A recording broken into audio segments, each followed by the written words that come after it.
Assalamualaikum warahmatullahi wabarakatuh. Yang terhormat Bapak Dwi Wijonarko selaku dosen pengampu mata kuliah Sistem Basis Data dan para asisten praktikum Kak Adia dan Kak Hikam. Sebelumnya, perkenalkan nama saya Febiola Safira dengan NIM 25241010217. Di sini saya akan menjelaskan hasil kerja saya pada remedial Sistem Basis Data Praktikum kuis pertama tipe soal A.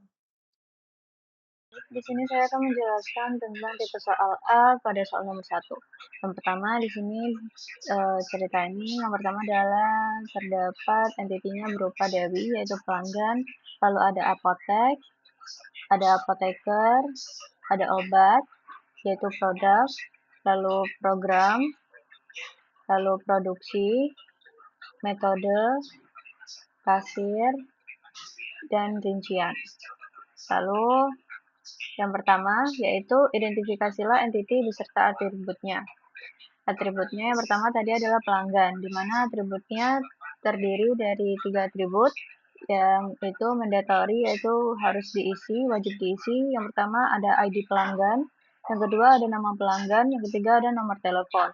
Lalu selanjutnya ada transaksi, di mana terdapat 3 atribut yaitu ID transaksi, tanggal dan waktu transaksi, dan yang terakhir adalah total. Ketiga atribut ini adalah mandatory yang artinya wajib diisi. Dan selanjutnya adalah entity detail transaksi yang atributnya berisi ID detail transaksi, jumlah, dan subtotal. Sama ketiganya juga adalah mandatory yang artinya wajib diisi. Lalu selanjutnya adalah entity apotek. Terdapat 3 atribut yaitu ID apotek, nama apotek, dan juga alamat apotek. Sama juga yaitu mandatory yang artinya wajib diisi. Selanjutnya ada entity apoteker yaitu ID apoteker, atributnya nama apoteker, nomor telepon, dan juga alamat. Keempat atribut ini wajib diisi karena terdapat tanda bintang. Lalu selanjutnya ada entity kasir, yaitu terdapat 4 atribut. Yang pertama ID kasir, yang kedua nama kasir, ketiga nomor telepon, yang keempat adalah alamat. Empat-empatnya adalah mandatory yang mana wajib diisi semua. Selanjutnya ada entity produk. Empat-empatnya juga empat atributnya berupa mandatory, yang itu wajib diisi. Yang pertama adalah atribut produk, yang kedua nama produk, yang ketiga dosis produk. Dosis produk itu artinya adalah berat produknya, yaitu berapa miligram. Lalu selanjutnya ada harga produknya. Selanjutnya ada entity produsen, di mana terdapat atribut ID produsen, nama produsen, alamat, dan juga nomor telepon. Sama juga mereka ada keempat atribut ini adalah mandatory yang artinya wajib diisi. Lalu selanjutnya ada produk produsen yang atributnya hanya berisi ID produk produsen saja. Lalu selanjutnya ada entity stok produk. Terdapat 2 atribut yaitu ID stok produk dan jumlah stok. Dua-duanya juga mandatory yang artinya wajib diisi. Lalu ada kategori produk. Terdapat atribut ID kategori produk, nama produk. Kedua atribut ini adalah mandatory yang artinya wajib diisi dan terdapat satu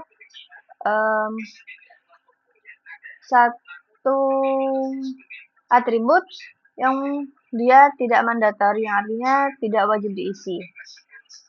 Selanjutnya ada entity program, yaitu ada 2 atribut.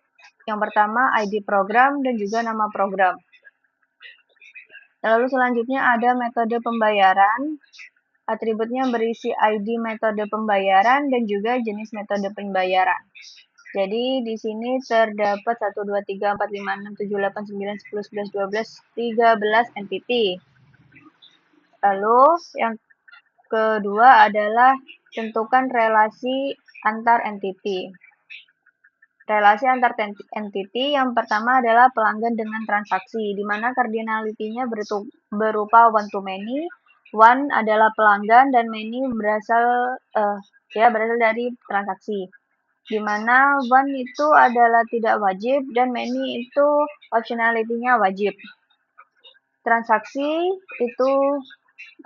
dengan detail transaksi, cardinality-nya one to many, one berasal dari transaksi, dan detail transaksi adalah many, di mana optionality-nya adalah transaksi ini wajib, dan juga detail transaksi ini juga wajib. Lalu selanjutnya ada produk dan dengan detail produk. Cardinality-nya berupa one to many, one dari produk, dan many berasal dari detail transaksi. Optionality-nya produk itu tidak wajib dan detail transaksi itu wajib. Lalu selanjutnya ada entity produk dengan produk produsen, di mana cardinality-nya adalah one to many, one pada sisi produk dan many pada sisi produk produsen. Produk ini optionality-nya tidak wajib dan produk produsen optionality-nya wajib. Lalu selanjutnya ada produsen dan produk produsen, di mana cardinality-nya one to many, one pada sisi produsen, many pada sisi produk produsen. Produsen itu tidak wajib, produk produsen itu wajib. Lalu selanjutnya metode pembayaran dan dengan transaksi, one itu pada metode pembayaran, many pada transaksi. Metode pembayaran itu optionality-nya tidak wajib, transaksi itu wajib. Kasir dengan transaksi one to many, kasir one, many itu transaksi, lalu kasir itu wajib, transaksi itu wajib juga. Lalu selanjutnya ada apotek dengan transaksi, di mana cardinality-nya itu one itu apotek dan many itu transaksi. Jadi apotek dengan transaksi cardinality-nya adalah one to many, optionality-nya berupa apotek itu tidak wajib, transaksi itu wajib. Lalu ada apotek yang dimana cardinality-nya berupa one to many, one pada sisi apotek dan many pada sisi produk. Apotek itu optionality-nya tidak wajib, many produk optionality-nya itu wajib. Lalu ada pelanggan, di mana pelanggan itu pelanggan dengan apoteker, pelanggan memiliki cardinality one, many cardinality-nya yaitu apoteker, di mana pelanggan ini optionality-nya tidak wajib, apoteker optionality-nya adalah tidak wajib juga. Lalu selanjutnya ada kategori produk dengan produk. Kategori produk cardinality-nya adalah one to many, di mana sisi one pada kategori produk dan sisi many pada produk, di mana kategori produk ini tidak wajib dan produk ini wajib. Selanjutnya ada produk, di mana produk dengan stok produk ini cardinality-nya one to many, one pada sisi produk dan many pada sisi stok produk. Stok produk itu optionality-nya wajib, produk optionality-nya tidak wajib. Lalu selanjutnya ada produk dengan program, di mana cardinality-nya itu one to many, one pada sisi produk dan many pada sisi program. Optionality-nya produk itu tidak wajib dan many itu wajib. Selanjutnya, di sini adalah soal yang C, yaitu ERD, di mana di sini adalah pelanggan dengan transaksi. Pelanggan tidak wajib melakukan satu atau banyak transaksi karena setiap pelanggan itu bisa saja mereka tidak membeli produk. Namun, pada transaksi itu wajib terdapat pelanggan karena setiap transaksi harus terdapat pelanggan yang dimana diwajibkan untuk membeli. Karena apabila tidak terdapat pelanggan, maka produk tidak terbeli. Lalu selanjutnya ada transaksi dengan kasir, di mana transaksi ini wajib dicatat oleh satu dan hanya satu kasir, dan setiap kasir tidak wajib mencatat satu atau banyak transaksi. Karena setiap transaksi itu wajib dicatat oleh kasir, karena apabila tidak tercatat oleh kasir, maka tidak terdapat bukti bahwa transaksi itu dilakukan oleh kasir di apotek tersebut. Lalu selanjutnya ada transaksi dengan metode pembayaran, di mana setiap metode pembayaran tidak wajib digunakan oleh satu dan banyak oleh satu atau lebih transaksi, dan setiap transaksi wajib menggunakan satu dan hanya satu metode pembayaran. Karena setiap transaksi itu wajib memiliki metode pembayaran di mana berupa cash, kredit, debit, ataupun lain-lainnya. Sehingga hal ini wajib dicatat pada transaksi dan tidak wajib digunakan pada metode pembayaran. Selanjutnya ada transaksi dengan detail transaksi, di mana setiap transaksi itu wajib memiliki satu atau lebih detail transaksi, dan setiap detail transaksi wajib dimiliki oleh satu dan hanya satu transaksi. Karena lalu selanjutnya ada transaksi dengan apotek, di mana setiap apotek itu wajib melakukan satu atau lebih transaksi, dan setiap transaksi wajib dilakukan di satu dan hanya satu apotek. Sehingga apabila terjadi transaksi itu wajib dilakukan di apotek. Apabila tidak terjadi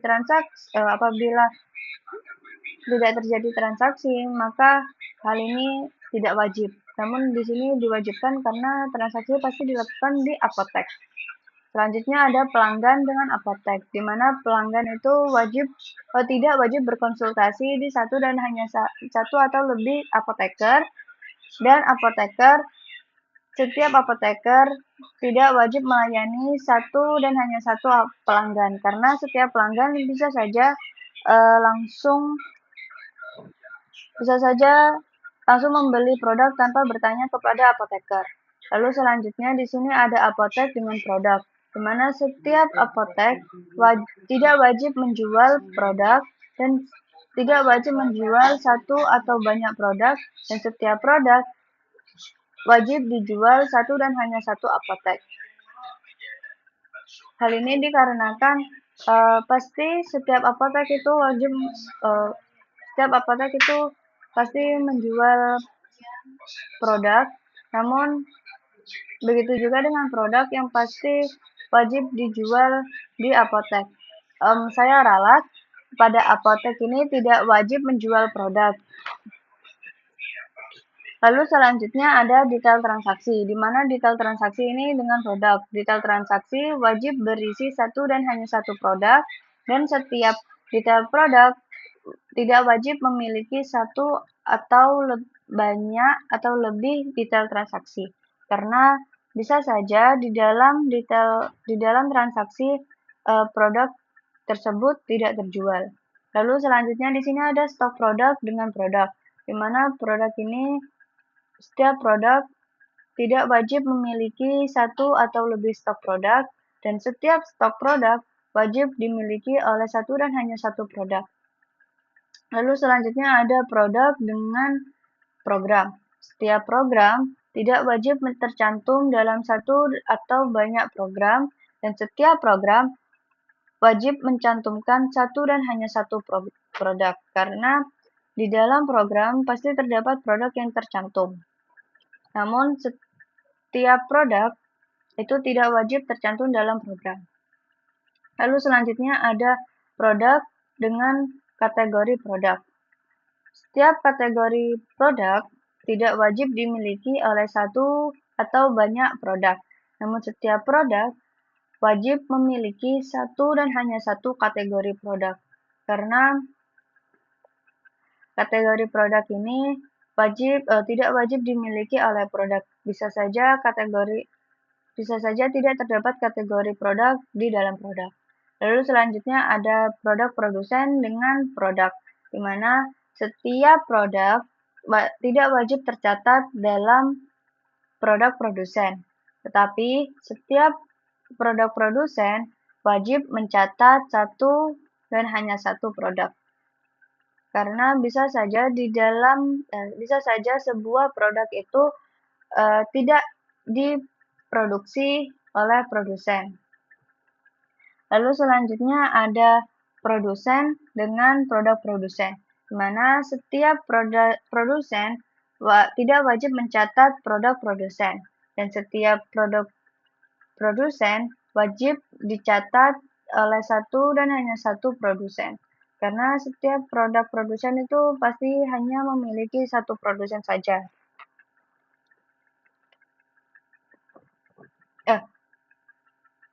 Tidak, wajib memiliki satu dan hanya satu produk produsen. Baik, di sini selanjutnya adalah soal nomor 2, di mana mengubahnya menjadi normalisasi. Di sini adalah tabel 2 UNF, yaitu normalized atau universal NF. Lalu selanjutnya kita menjawabnya menjadi normalisasi, yaitu 1 NF, 2 NF, dan 3 NF. Pertama 1 NF, saya mengubahnya menjadi tabel transaksi dan juga tabel produk.